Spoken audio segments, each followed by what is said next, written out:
वाजिये द्वारी कीर्तनाची वारी। श्रवणम कीर्तनम विष्णुस्मरणम पादसेवनम अर्चनम वंदम दास्यम सख्यम आत्मनिवेदनम। 9 प्रकारची जर तुम्ही भक्ती कराल ना, तुमच्या दोषाची निवृत्ती झाल्याशिवाय राहणार नाही। पण महाराज, संसारी माणसं आहोत आम्ही, संसारीमध्ये राहून आम्हाला सोपी अशी भक्ती सांगाल का तुम्ही? तर तुकोबरायांनी प्रस्तुतच्या अभंगामध्ये 5व्या क्रमांकाची भक्ती सांगितली। बरं, 5व्या क्रमांकाची त्या भक्तीचं नाव आहे अर्चन। अर्चन शब्दाचा अर्थ होतो पूजा। हां, तुकोबरा सांगतात, प्रापंचिक माणसानं भगवंताची जर पूजा केली का त्याच्या दोषाची निवृत्ती होणार आणि त्याला भगवंताची प्राप्तीही होणार। पण प्रश्न पुन्हा येईल, महाराज तो देव आणायचा कुठून? पूजा देवाची करायची ना, पण देव आणायचा कुठून? असं थोडीच आहे महाराज। खिशामध्ये 2000ची नोट घेतली हां आणि मोठ्या दुकानामध्ये गेला कोल्हापूरमध्ये, दुकानदाराला 2000ची नोट दिली, सांगितलं दुकानदार काका हे 2000 रुपये घ्या आणि आम्हाला देव द्या, होईन का असं? तो दुकानदार म्हणून याला पहिली डोक्याची गोळी द्या। अरे पैसे घेऊन दुकानात कुठं देव मागतो तू? ऐका, आणि मग शास्त्रामध्ये त्या भगवंताची 2 रूप मानलेली आहेत। बरं, एक आहे भगवंताचं जड रूप आणि दुसरं आहे भगवंताचं चेतन रूप। जड रूप कशाला म्हणतात? पटपट ऐका। झाडामध्ये, दगडामध्ये, पशु पक्ष्यांमध्ये देवाची अस्तित्व मानणं याला म्हणतात देवाचं जड रूप। आमच्या लहानपणी आमच्याकडून जर कुत्र्याला लात लागली तर आमची आई म्हणायची कुत्र्याच्या पाया पडा। कुत्र्यामध्ये काय आहे? खंडोबा आहे कुत्रा, पण मानतो देव, याला म्हणतात भगवंताचं जड रूप। ऐका बरं पुढं, तुम्ही ज्यावेळेस सकाळी सकाळी उठता, स्नान करता आणि तुळशीला पाणी घालता, असं आपण गृहीत धरू। रोज पाणी घालता, तुळशीला घालता, मग ठीक आहे। ज्यावेळेस तुम्ही तुळशीला पाणी घालता त्यावेळेस तुळशीमध्ये भगवंताचं रूप मानता का नाही? मानता का नाही? आहे झाड पण मानता देव, याला म्हणतात भगवंताचं जड रूप। अजून पुढे सांगू, वटपौर्णिमेला तुम्ही त्या येड्या बाबीला प्रदक्षिणा तुम्ही खरंच जागे आहेत का?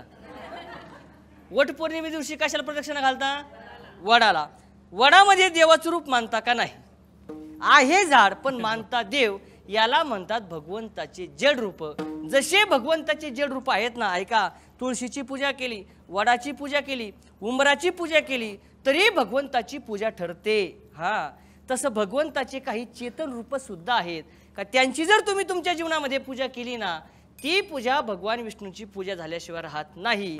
तेच भगवंताचे चेतन रूप जगद्गुरु तुकोबराय प्रस्तुतच्या अभंगाच्या 1ल्या चरणामध्ये सांगतात। स्वामी काज गुरु भक्ती, स्वामी काज गुरु भक्ती, स्वामी काज गुरु भक्ती, स्वामी काज गुरु भक्ती, स्वामी काज गुरु भक्ती, स्वामी काज गुरु भक्ती, स्वामी काज गुरु भक्ती, स्वामी काज गुरु भक्ती।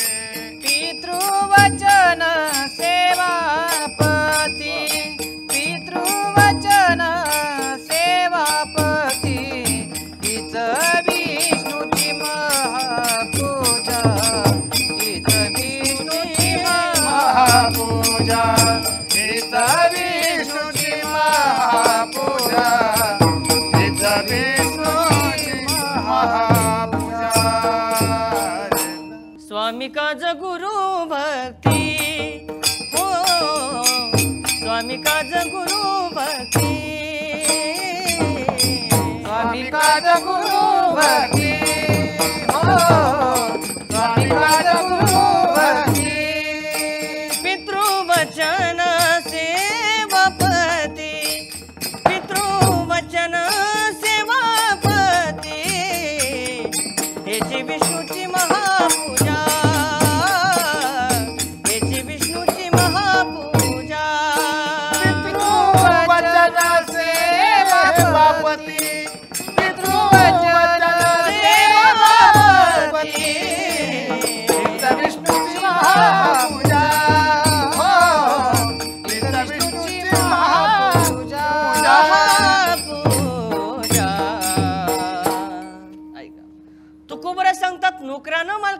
सेवा करणं म्हणजे भगवान विष्णूची पूजा.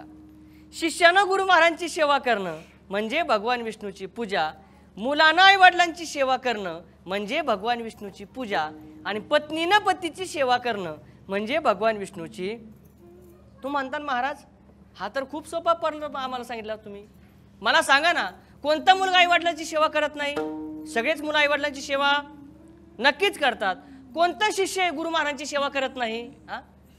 सगळे शिष्य करतात. सगळ्याच बायका आपल्या नवऱ्याला लाटण्याने मारतात, असं होतंय का? म्हणजे तुम्ही हसलात त्या अर्थी याच्यात काहीतरी गोंधळ असू शकतो बरं. मग महाराज मी जर माझ्या पतीची सेवा करते, मी जर माझ्या आई वडिलांची सेवा करतो, मी जर माझ्या गुरु महाराजांची सेवा करतो, तर माझी सेवा भगवान विष्णूची पूजा होईल का? शास्त्र सांगतंय तुमची आमची सेवा भगवान विष्णूची पूजा होऊ शकत नाही. का होऊ शकत नाही? आपल्या सेवेमध्ये 6 प्रकारचे दोष आहेत बरं, अतिशय महत्त्वाचे दोष आहेत. शास्त्र सांगतंय तुमच्या आमच्या सेवेतला पहिला दोष आहे स्वार्थ. स्वार्थ. मुलगा आई वडिलांची सेवा करतो, पण कोणता दोष आहे? स्वार्थ. कसा दोष? स्वार्थ. वडील रिटायर झाले, 40-50 लाख रुपये त्यांना रिटायरमेंटचे भेटले, वडिलांनी ते पैसे अजून काय मुलाच्या नावावर केले नाही, तोपर्यंत रोज मुलगा उठतोय सकाळ संध्याकाळ वडिलांची सेवा करतो. भगवान विष्णूची पूजा होऊ शकते का? नाही होऊ शकत. पत्नी पतीची सेवा करते, पण स्वार्थ नावाचा दोष आहे. किती स्वार्थ? आता हा स्वार्थ ज्याला नोकरी ना नोकरी त्यांना विचारा किती स्वार्थ असतो. 1 तारखेला जर तुमचा पगार असला तर 30 तारखेला सकाळी शिरा करू का, पोहे करू का? किती तारखेला? 30 तारखेला. 1 तारखेला तुमचा पगार झाला आणि 5 तारखेला तुमचा पगार संपला. तुम्ही फक्त म्हणा मॅडम भूक लागली, ते म्हणते जिथं सप्ताह असेल तिथं जेवून या निवांत. पत्नी पतीची सेवा करते, पण स्वार्थ नावाचा दोष आहे. सांगू तुम्हाला, अरे प्रत्येक पाऊल मनुष्य ठेवतो ना, हा स्वार्थ करताच ठेवतोय. प्रत्येक पाऊल. 20 रुपयाचा नारळ देवाच्या पुढे फोडतो. ऐका बरं, 20 रुपयाचा नारळ देवाच्या पुढे फोडतो आणि 200 मागण्या देवाच्या पुढे मागतो. घडतंय की नाही? असं घडतंय का नाही? नक्कीच घडतंय. याला म्हणतात सेवा करतोय, पण स्वार्थी सेवा करतो. महाराज एखादं उदाहरण आम्हाला असं सांगाल का त्यांनी त्यांच्या जीवनामध्ये निस्वार्थी सेवा केली आणि त्यांना भगवंताची प्राप्ती झाली? ऐका बरं, उदाहरण किरकोळ नाही, रामायणातलं नाही, भागवतातलं नाही, महाभारतातलं नाही, घडलेली हकीकत मी जी वाचली ना ती मला तुम्हाला सांगायची. आणि का सांगतो? निस्वार्थी जर तुमची सेवा असेल ना, तो भगवान परमात्मा तुम्हाला कोणत्या ना कोणत्या रूपानं भेट देतो. ऐका सर्वांना, मुंबईला डॉक्टर नीतू मांडके म्हणून एक मोठे हृदयरोग तज्ज्ञ होऊन गेले. नाव बहुतेकाने ऐकलं असेल. डॉक्टर नीतू मांडकेंचा इतिहास असा आहे बघा. डॉक्टर नीतू मांडकेंकडे एखाद्या हृदयाचा पेशंट गेला आणि तो डॉक्टर नीतू मांडकेंकडून दगावला, असं त्यांच्या जीवनामध्ये कधीच घडलं नाही. पण डॉक्टर नीतू मांडके हे स्वतः अटकनी गेले, ही भगवंताची लीला म्हणायची. त्यांचा एक छोटासा भाग मी वाचलाय बरं, तो मला तुम्हाला सांगायचा आहे. का सांगतो? निस्वार्थी सेवा कराल ना तर तो भगवान परमात्मा तुम्हाला भेट देतो. डॉक्टर नीतू मांडके आपल्या जीवनचरित्रामध्ये असं लिहितात का मी देवाला मानत नव्हतो. ऐका वाक्य. अचानक एका पुण्याच्या सामाजिक संस्थेचा मला फोन आला. सांगितलं डॉक्टर साहेब आमच्या संस्थेचा यंदाचा सर्वश्रेष्ठ हृदयतज्ञ पुरस्कार आम्हाला तुम्हाला द्यायचा आहे. पुरस्काराचा दिवस आहे शुक्रवार आणि पुरस्काराची वेळ आहे संध्याकाळी 5ची. फोन कट झाला. शुक्रवारी सकाळी 10 वाजताचं विमानाचं तिकीट डॉक्टर नीतू मांडकेंनी बुक केलं आणि 9 वाजता डॉक्टर नीतू मांडके विमानामध्ये बसण्याकरता विमानतळावरती गेले. गेल्यानंतर डॉक्टरांना कळालं का खराब हवामानामुळे मुंबईहून पुण्याला जाणारं जे विमान आहे ते अचानक कॅन्सल झालंय. काय करावं? 5 वाजेपर्यंत तर पुण्याला पोहोचलं पाहिजे आणि विमान तर कॅन्सल झालंय. ऐका बरं, नाविलाज झाला. डॉक्टर स्वतः घरी आले. घरी आल्यानंतर ड्रायव्हर सुट्टीवरती होता. काय करावं? स्वतः 4 चाकी आपली 4 व्हीलर गाडी डॉक्टरांनी घेतली आणि ड्रायव्हिंग करत करत आता डॉक्टर नीतू मांडके मुंबईहून पुण्याच्या दिशेने निघाले. जाता जाता खंडाळ्याच्या घाटाजवळ त्यांची गाडी आली. आल्याबरोबर पुन्हा एकदा मुसळधार पाऊस आणि एवढा वारा का डॉक्टरांना आपली गाडी सुद्धा चालवणं शक्य व्हायना. काय करावं? 5 वाजेपर्यंत पोहोचलं पाहिजे. पाऊस तर उघडा ना. नाविलाज झाला आणि गाडी हायवेच्या कडेला लावली.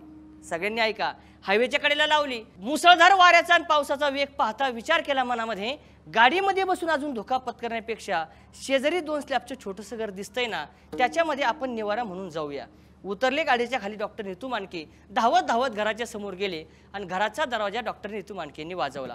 वाजवल्याबरोबर 30-32 वर्षाची तरुण माऊली आणि 6-7 वर्षाचा मुलगा त्या बाईंनी दरवाजा उघडला. सांगितलं, ताई जोपर्यंत पाऊस उघडत नाही ना तोपर्यंत मला तुमच्या घरामध्ये थांबायचंय. ठीक आहे, परवानगी दिली. घरामध्ये डॉक्टर गेले. चहा पाणी झाला. ती माऊली आपल्या 6-7 वर्षाच्या मुलाला घेऊन आतल्या खोलीमध्ये गेली. ऐका बरं, अर्धा तास झाला, 1 तास झाला, 1.5 तास झाला, ती माऊली काय आतल्या खोलीमधून बाहेर आली नाही. डॉक्टरने विचार केला, 1.5 तासापूर्वी आत गेलेली बाई अजून बाहेर का आली नाही हे बघणं आपलं कर्तव्य आहे. आणि मग डॉक्टर नीतू मांडके आपल्या जागेवरून उठले, चालत चालत गेले आणि त्या घराच्या मधल्या दरवाज्यामधून आतमध्ये डोकले.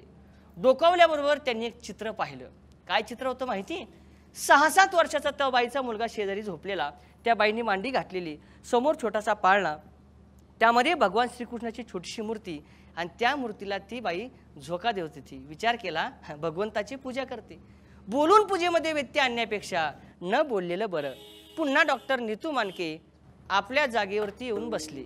अर्ध्या पाऊण तासानं ती माऊली डॉक्टर नीतू मांडकेच्या खोलीमध्ये आहेत ना त्या खोलीमध्ये आल्याबरोबर डॉक्टरनी सांगितलं, ताई मला तुम्हाला 2 प्रश्न विचारायचे. विचारा. पहिला प्रश्न, तुम्ही देवाला मानता का? आणि दुसरा प्रश्न, तुम्ही त्या देवाची एवढी भक्ती का करता? त्या बाईने दिलेलं उत्तर अतिशय गोड आहे. ती सांगते, साहेब तुम्ही कोण आहात, कुठले आहात मला माहिती नाही. तुमचा पहिला प्रश्न आहे तुम्ही देवाला मानता का? तर त्या प्रश्नाचं उत्तर माझ्याकडे असं आहे, मी माझ्या स्वतःच्या प्राणापेक्षाही जास्त त्या भगवान परमात्म्याला मानते. तुमचा दुसरा प्रश्न असा आहे का तुम्ही त्या देवाची एवढी भक्ती का करता? तर ऐका साहेब, 7 वर्षापूर्वी माझं लग्न झालं. लग्नानंतर 1 वर्षानं मला मुलगा झाला. पती कामानिमित्त घराच्या बाहेर गेले. माझ्या पतीचा ॲक्सिडेंट झाला आणि पती जागेवरती एक्सपायर झाले. एकुलते 1 मुलाची जबाबदारी माझ्यावरती आली. ऐका साहेब, अतिशय सुखानं मी माझा मुलगा जीवन जगत असताना अचानक 3 वर्षापूर्वी माझा मुलगा आजारी पडला. एवढा आजारी पडला का त्यानं त्याचे डोळे पांढरे केले. त्याला घेऊन मी डॉक्टरकडे गेले. डॉक्टरने त्याला चेक केलं आणि सांगितलं, ताई तुमच्या मुलाच्या हृदयाला एक छिद्र आहे, त्याच्यामुळं तुमचा मुलगा आजारी पडतो. काय करावं लागेल? ऑपरेशन करावं लागेल. किती खर्च येईल? 4 लाख रुपये. 4 लाखाचं वाक्य मी ऐकलं आणि मी माझ्या मुलाला घेऊन घरी आले. का घरी आले? अरे 200 रुपये रोजाने कामाला जाणारी बाई मी 4 लाख रुपये खर्च करणं ही गोष्ट माझ्याच्याने शक्य नव्हती. आणि म्हणून साहेब गेल्या 3 वर्षापासून माझ्या पुढे एकच पर्याय उरला, तो म्हणजे माझा भगवान गोपाल कृष्ण. ऐका, 3 वर्षापासून त्या भगवंताची पूजा करते, त्याला स्नान घालते, त्याला नैवेद्य दाखवते, संध्याकाळी त्याला झोपी लावते आणि हात जोडून पदर पसरून एकच विनंती करते, देवा खरंच जर माझ्या भक्तीमध्ये सत्यता असेल ना, खरंच जर माझ्या भक्तीने तू प्रसन्न असशील ना, कोणते डॉक्टर नीतू मांडके त्यांची माझी तू एक दिवस भेट घालून देशील. वाक्य डॉक्टर नीतू मांडकेंनी ऐकलं आणि आता डॉक्टर नीतू मांडकेच रडायला लागले. विचारलं, साहेब अहो तुम्ही ना माझ्या ओळखीचे ना, तुम्ही माझ्या नात्यातले, माझं दुःख ऐकून तुम्ही रडायचं कारण काय? सांगता डॉक्टर नीतू मांडके, ताई अरे गेल्या 3 वर्षापासून ज्या डॉक्टर नीतू मांडके करता तू त्या देवाची भक्ती करते ना, तो डॉक्टर नीतू मांडके दुसरा तिसरा कुणीच नाही. तो डॉक्टर नीतू मांडके म्हणजे मीच आहे आणि तुझ्या मुलाला वाचवणारा सुद्धा मीच आहे. याला म्हणतात भगवंताची निस्वार्थी सेवा. विठ्ठला विठ्ठला विठ्ठला विठ्ठला. ऐका, मला असं वाटतंय आपल्या जीवनामध्ये आपण एवढी सेवा करत नाहीच करत ना. आपलं जीवन कसं माहितीये का? आपला प्रपंच आहे आवडीने आणि परमार्थ आहे सवडीने. खरं का खोटं? कसं चाललंय आपला परमार्थ? असाच चाललाय ना. हा, याच्या पुढे सांगू तुम्हाला, अरे तुम्ही जर आतापर्यंत एकनिष्ठ भावाने भगवंताची भक्ती केली असती ना, त्या भगवंताने नक्की तुम्हाला भेट दिली असती, कोणत्याही रूपाने दिली असती ना. का सांगतोय? ज्यांना ज्यांना भेट दिली त्यांचं जीवन तुम्ही अभ्यासा. काय होतं नाथ महाराजांकडं? काही नव्हतं, फक्त शुद्ध भाव होता. काय होतं शबरीकडं? शबरीकडं काय होतं? पद होतं, पैसा, डिग्री काहीच नव्हतं. तरी देखील अखिलकोट ब्रह्मनायक 14 भुवनांचा राजा प्रभू रामचंद्र भगवंत शबरीच्या भेटी करता आले. शबरी स्वतः सांगते, ऐका,